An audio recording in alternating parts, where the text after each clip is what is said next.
pessoal, tudo bem? Eu quero conversar com vocês aqui sobre um tema que geralmente causa bastante dúvida, que é a questão do verbo auxiliar. O que é o verbo auxiliar no inglês, né? Então, vou começar falando sobre o presente, que eu acho que é mais fácil. Bom, no presente, a gente vai ter um verbo, que é o verbo fazer, que vai ser o to do. O to do, então, vai ser o fazer alguma coisa. Então, se eu quiser dizer, né, por exemplo, que eu faço meu trabalho de casa, I do my homework. Então, esse é o verbo fazer. Só que justamente não é sobre ele que a gente vai falar. Então, vamos apagar ele. Por que eu falei sobre ele? Porque a gente tem a tendência de confundir ele com o auxiliar do presente, que vai ser quem? O do e o does. Então, gente, no presente, a gente tem esses dois auxiliares, tá? O que esses auxiliares vão fazer no presente? Eles vão estar ali para indicar alguma coisa.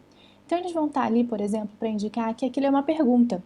Então, se eu quiser perguntar assim, do you like chocolate? Então, você gosta de chocolate? O do tá aí para indicar que aquela frase é uma pergunta, ele não tem nenhum significado. A única função dele na frase é indicar que aquilo ali é uma interrogativa.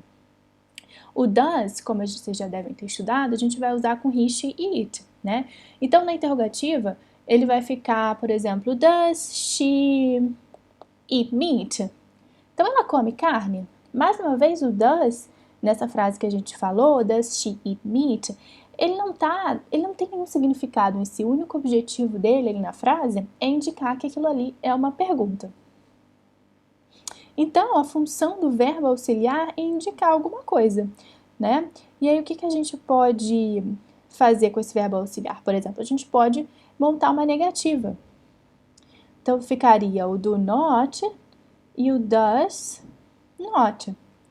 E aí, para isso, a gente, nesse caso aí, o verbo auxiliar, ele tá aí auxiliando a formar a nossa frase na negativa. Então, por exemplo, you do not do your homework. Então, você não faz o seu trabalho de casa.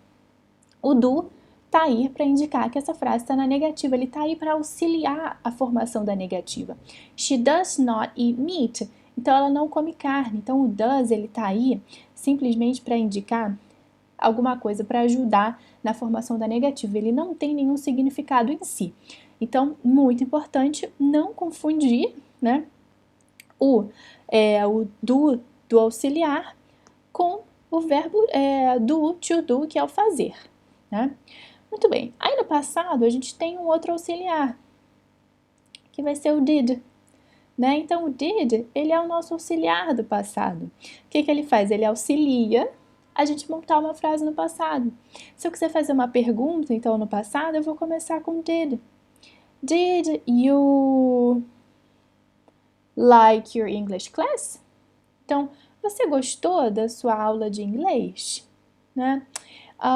Did she like her English class? Ela gostou da aula de inglês dela? Então, o did, mais uma vez, ele tá aí para auxiliar. Tá bom? Ele em si não tem nenhum significado. Então, muito cuidado quando a gente estiver falando de verbo auxiliar. Não confundam o verbo auxiliar com o verbo principal. Então, o verbo principal justamente vai ser o que vai dar sentido à frase.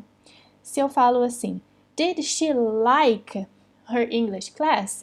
Like é o nosso verbo principal, porque ele sim que está dando sentido aí para a nossa frase. Did she eat cake last night?